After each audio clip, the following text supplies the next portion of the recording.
Welcome to Not My Real Estate with me, National Core. In today's episode, we want to discuss about a topic that is very dear to the built environment in Kenya, and a topic that has affected the built environment radically for the last decade or so, and that is building collapses. And that's what I want to discuss at length, to know why are buildings collapsing, and what is this menace that we seem not to have a way to cure, and yet it's killing lives. I mean, it's ruining our construction industry, it's ruining our sector, it's ruining our name, and if we don't address it, ultimately it will ruin our professions. So that's basically what I want to look at in depth in this podcast episode today. Building collapse in our country and generally in Africa. I mean, we've seen building collapse in Nigeria that killed quite a number of people, and it's the same is passed across the continent. But more on this, I'll talk about our country. Why are buildings collapsing, and why don't we seem to have a way to stop it? I will go deep to discuss and unravel the issues behind the building collapses and why, in my view, buildings will continue to collapse for some time if we don't cure these things. Now, let me just give you a couple of key buildings collapses that will stand out. And they stand out because after those collapses, there were serious promises that were made, including with the presidency, the top level head of this country, the CEO actually, and nothing happened. And that what comes to mind first is the Oruma building collapse. Oruma building collapse, even the head of state visited the place. That's what, 2012, I think so? 2013 building collapse. So many people killed after that building collapse. I remember the former president said we will audit all the buildings, give a report on the condition of buildings in this country. The National Building Inspectorate was mandated to do that job. And so many buildings have collapsed since 2013. Last year alone, I think there were around 11. Between November and December, I think we had 5 or 6 building collapses, taking away innocent lives, innocent Kenyan lives. And the unfortunate thing behind this is the people that are responsible on these building collapses seem to have no idea. We've reached a place in this country where the only thing that is predictable after building collapse is press statements. NCA will do the same. They will rush to site. The authorities like EBK will rush to site, do a press statement on site, issue a press release, and then we wait for the building collapse. And right from Huruma, where personally I thought, look, that would have been the last straw on the camel's back.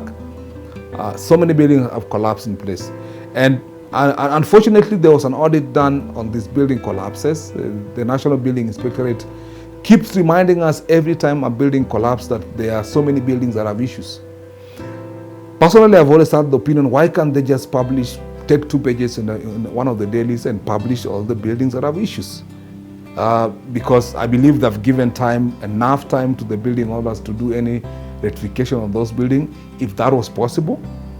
If that has not happened by now, I mean, just let Kenyans know that these buildings with these LR numbers have integrity issues so that we can avoid them, rather than keep reminding people whenever building collapse that there are around 800 or so buildings that have issues. I mean, it's very unfortunate.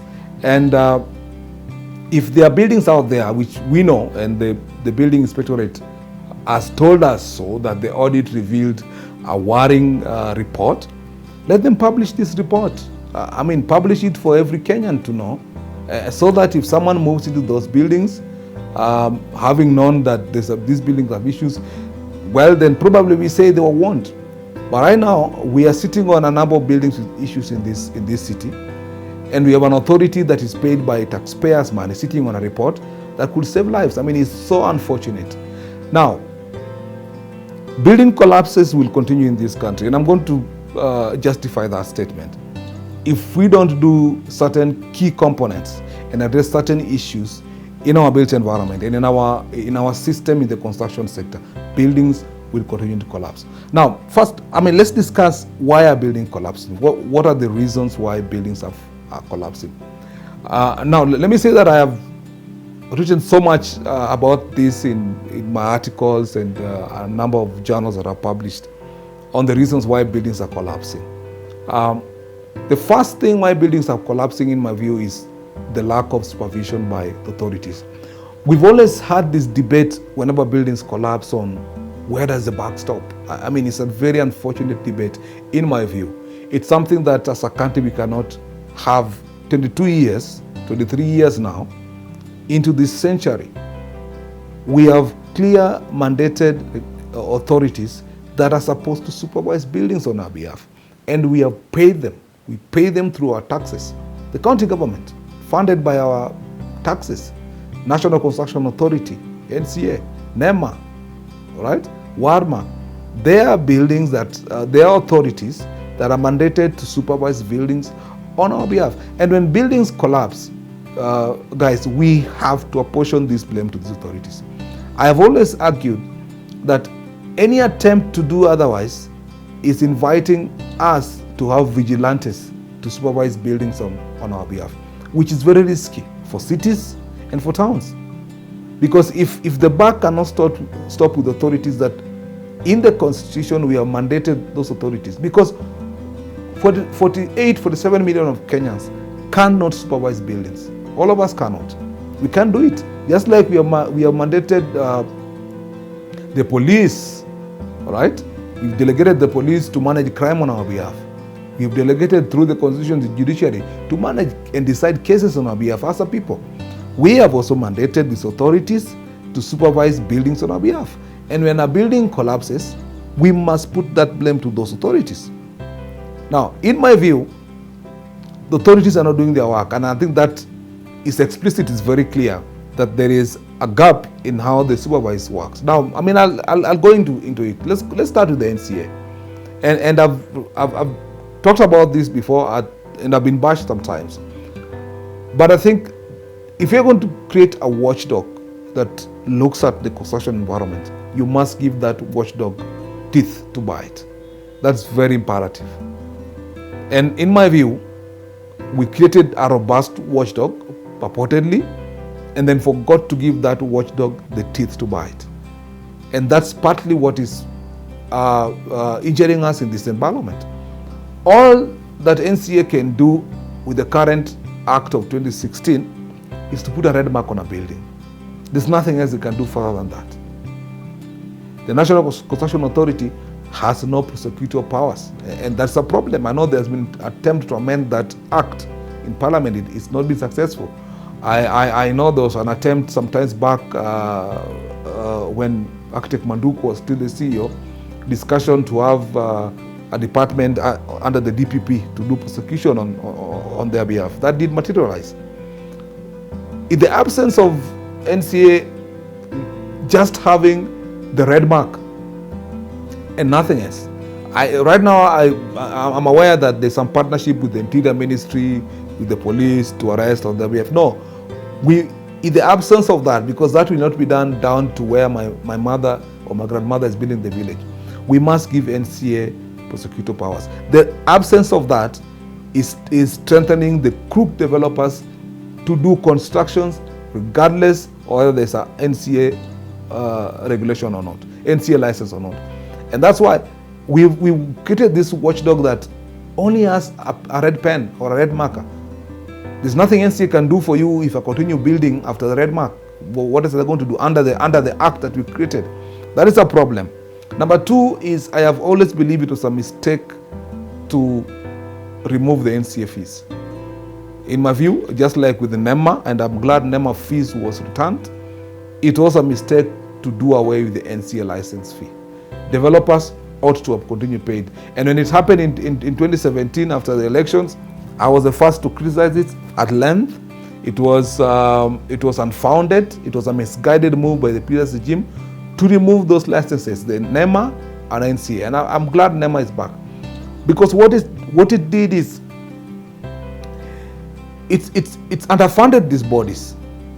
Yeah, it made them to be beggars, for lack of a better word, at treasury. Yeah, and for what purpose? We tried to save to bring the cost of housing down by removing the least insignificant fees if you do a feasibility on a project, the license fees of NEM and NCA. I mean, that removal of fee has underfunded those bodies, and in that, it's brought the strain on personnel. I do not think the authority has enough personnel to supervise buildings. That is a problem. Remember, that authority covers the boundaries of this country. It's a big boundary to cover. And in the absence of enough funding, the body lacks the personnel to supervise every building they were expected to be. That's the problem. And until we address that, building will continue to collapse. And in my view, let's start from there. Let's return the fees. Yeah, if you return that fee today, the housing prices will not change, because I know the naysayers have been saying, oh, if you return the fees, the cost of construction, if you check the parameters that affect the cost of construction significantly, the fees are the least. Those fees are the least that can affect a housing price. In fact, their introduction or removal cannot affect any house price in this country. Return that fee. And until we do that, we are not funding the body enough to allow it to have its personnel. And that is a problem we have. Compared to the kind of construction work being done in this country, the authority lacks enough fund to hire enough personnel. And until we do that, buildings are going to collapse. I mean, let's come to the county as well. Our counties is because the law has also required the counties approve buildings and also supervise. And for the county, it's even much deeper, because it is required of the county that before you cast a slab of a building, they need to inspect that slab before you cast it. That is the law. Do they do that? The answer is no. All right? Again, the issue of personnel. Our counties do not like personnel, and I'll be honest with you, the number of personnel supervising buildings in Nairobi County compared to the number of buildings coming up in Nairobi is day and night. It's black and white. The rapid transformation of the city in terms of the built environment expanding, this landscape expanding in terms of construction, is not commensurate with the growth of the county personnel. Again, until we address that, we are going to have problems. We do not have enough personnel to supervise these buildings. That is a problem. And until we address that in every single county, that we have personnel growth commensurate with the kind of infrastructure and buildings growth, buildings are going to collapse, because there will be no supervision from the required people under the law. All right? Now, the third thing that is bringing building collapse, and this I'll say outrightly, is greed. Our greed is what I will call as matured. Our greed has matured as a people. Look, we are still a developing country. And I keep reminding you guys all the time that we are still a country that is in progress. We've not reached where we want to be. We are a country with ethics deficit. Our ethics is not yet at that level we want it. Now, greed has brought in this issue of shortcuts, and developers do not want to go the full way of doing developments, of doing projects. Out of greed, they want to save. They want to make more money than they're supposed to. All right? Now, if you look at the years when real estate boom was happening, if you look at those years, and I want to break you down why this greed is at this point in this country. If you look at when real estate was booming, when the real estate was having what we call supernormal profits, those years had no building collapses. And if they were there were so many more. Yeah? Let me qualify that. I do not think there's a country with zero building collapses. Building collapses happen. It could be because of earthquakes, whatever circumstances. It could be force majeure circumstances that allow building collapse. But if you're going back to those years when the boom was happening, when real estate was making supernormal profits, there were no building collapse. And if they were very minimal. They were not these headlines that we see almost on a weekly, monthly basis that we have right now. And the issue was because developers were making good money. Yeah, there were few, there was less competition. It is what we call it was a seller's market. The real estate was a seller's market. The sellers decided the prices of the units that they were going to sell it at because there were so few. Now, we are no longer in a seller's market, and our people that are entering this real estate investment do not want to accept that and the shortcuts we see. We are in a buyer's market. The buyers decide what you're going to sell them at. And that's a problem for most people. This industry is no longer the industry for making supernormal profits. The profits have normalized. We are in an era of making just good returns, and real estate is still one of the most profitable investments area in this country. But it's no longer you are 30% annualized, 35% annualized. You are between 15 and 20% annual return. It's still decent, more than TBs and anything else. But people still come into this industry with that mentality that I want to make the supernormal profits of the 2000, 2008. It's not there anymore. And that's a problem we have. Because with that mentality of wanting to make more than the market is giving comes the greed of shortcuts. You want to cut shortcuts on the kind of contractor you use on site. You don't want to go for the experienced one because you think they are expensive. Then they're going to go short on consultants that are not registered under the law, not experienced, because one charges you 2 million, one charges you 500,000. You go for the cheap one because you want to save, and you want to cut corners on every single material on site. Instead of going for quality materials, you go for the options that are not quality materials in the view of making that abnormal return. And that is a problem we have. So greed is a key driver of the shortcuts we find in the built environment. The issues on building collapse are largely driven by greed. And greed, in my view, it's almost part of our DNA as a people. If you look at how we operate as a people in this country, greed is at the center of almost everything we do. Yeah, it's always starts with us, and that's a big problem.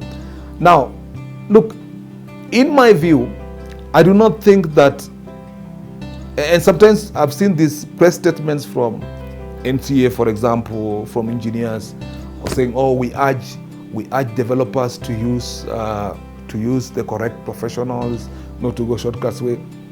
Look, it's like saying we urge thieves not to steal. Yeah, the law preempted that there will be thieves in this country. The law preempted that there will be robbers in this country, and what the law did is preempted that and created the police force to ensure that those thieves don't have their way, and then created a judiciary after that to ensure that they are behind bars. When crime goes up in a city, you don't blame robbers, you blame the police, you blame the enforcer. I mean, and just after the election, there was an issue in the CBD where people were saying crime has gone up, there's a lot of muggings. Whom are we blaming? We are blaming the interior cabinet and the police. We are never blaming robbers. But when it comes to building collapse, when buildings are collapsing on a daily basis, we tend to blame the crooks, the people that have gone out there and they want to do shortcuts. I mean, it's so unfortunate in my view. The blame should be on the enforcer, because the law preempted that there will be a crook developer somewhere that will want to do a shortcut. And it is the work of the enforcer to ensure that crook does not have his way in development. That is the law. So when that crook has his way in doing shortcut development and they collapse, we must blame the person who was supposed to oversight that person to ensure they don't collapse. And unlike crime, that, I mean, the police are central. Probably when they sit, they may not see a thief on Koinange Street, for example, or on Moy Avenue. I mean, but a building is so huge when it's coming up. Sometimes it's so convenient when you hear someone say this building was built without approvals, all the way, including authorities like NEMA and county that actually have prosecutorial powers. They can arrest and prosecute. A building comes up, 7 stories, in the glare in sunlight, and then they say we didn't see it. So yes, there's greed, and I think greed will not go away with us. People will still want to do shortcuts in development. It is the work of authorities to stop them. But greed is fueling the building collapse. Yeah, and part of that greed, I think we need to regulate developers in this country. It's unfortunate that up to now, the person that pays everyone in the built environment is not regulated. We must do a law that regulates developers in this country, and you must do it quickly. If I start with the president today, I will have told him that is one of the first bills that need to go to parliament. The work of the government is to protect even the most foolish of its citizens. It is the work of the government of the day.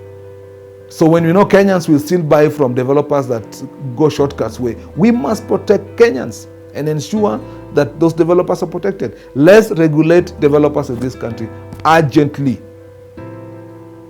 As it is, anyone can be a developer. Anyone can walk out there and call themselves, and that's why people are being conned. I mean, just this week we had let's say the issue. It's so easy in this country. Any person, even my grandmother today, can just do a poster and call herself a developer. There's no law regulating developers. There's nothing. Engineers regulated, architects regulated, contractors, consultants. Everyone is regulated except the person that pays everyone. So that's a problem. I know we are in capitalism where we want the market forces to do things, but look, guys, we must put certain guidelines to guide people. It is so easy in this country for people to get conned, and the reason is there's no law that regulates the person that develops. He can do anything and work scot-free, and that's a problem. So let's regulate developers so that this greed can also be mitigated. Building collapses as well is affected by corruption, and that's my fourth point. It's closely tied to greed, but I want to separate it. Corruption is a cancer in this country. People are made to look the other way. So yes, there are certain buildings that will be built without authorities seeing, for heaven's sake. But there are certain buildings that they are totally made to look the other way. And that's the problem. Corruption is fueling building collapse. Another issue that we must address in building collapse, and why buildings are collapsing, is the sale of consultants' licenses. 2 years ago, I wrote an article talking about why we need to criminalize the sale of consultants' licenses. It needs to be a criminal offense for an architect to sell his license to a developer. It is not supposed to be that way. And this is how it affects building collapse. You know, some of these buildings, and a lot of them, trust me, they have approvals. But how do they get them? It's so easy, and there are consultants in this town that are in the business of selling licenses in this city, and it's so unfortunate. This is what happens usually. A developer doesn't want to pay the qualified architect because he thinks that he or she is expensive. So he gets a diploma person that has no license. That's what he does.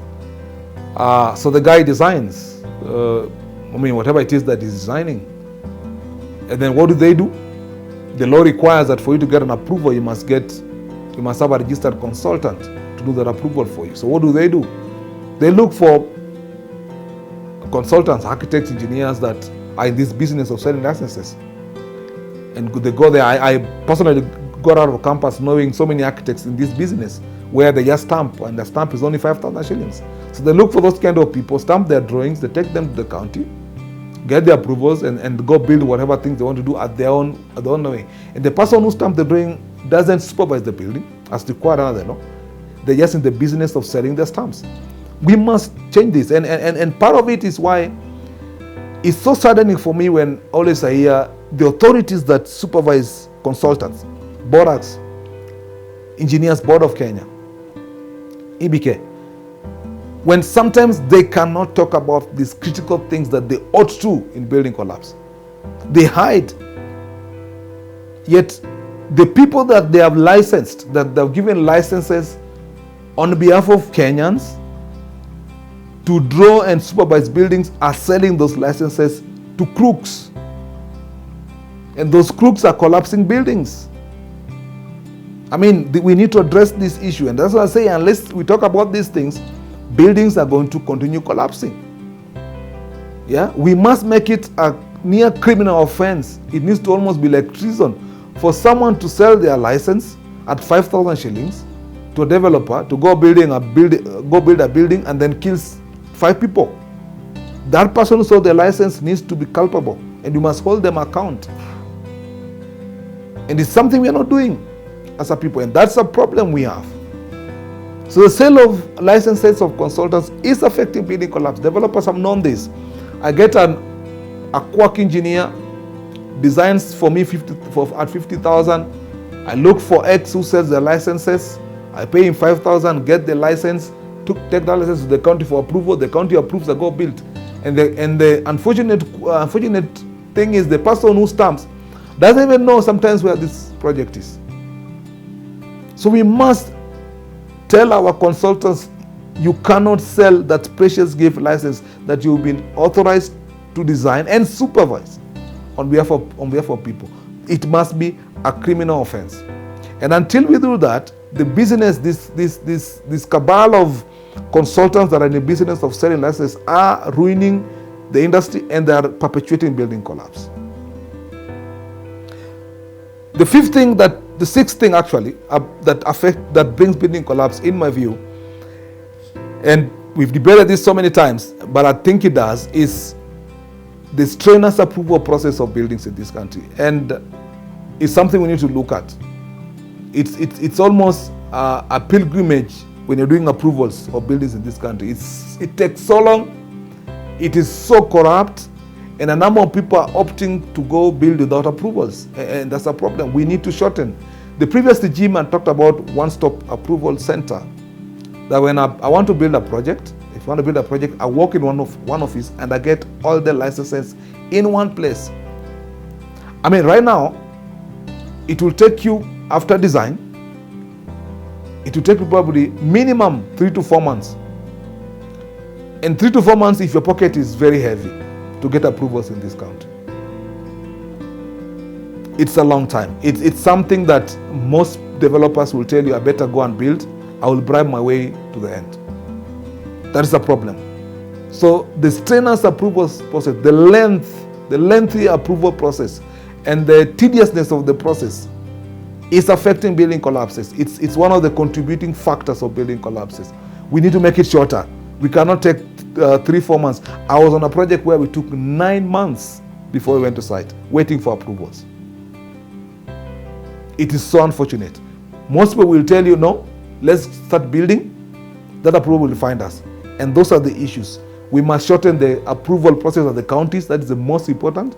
The issues of the system is down all the time, system is down, the technical committee are not meeting. There are so many issues that delays approvals of projects at the county level. Those things we need to eliminate. This has to be a new era of doing things. And until we make this thing a 3-week process, a 2-week process for developers, they will see the need of getting approvals.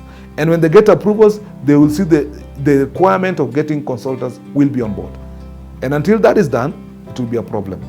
So the last part is substandard materials, which also is a big contributor. So we have standard substandard materials that are all over the city, all over the town. That's a big problem for us.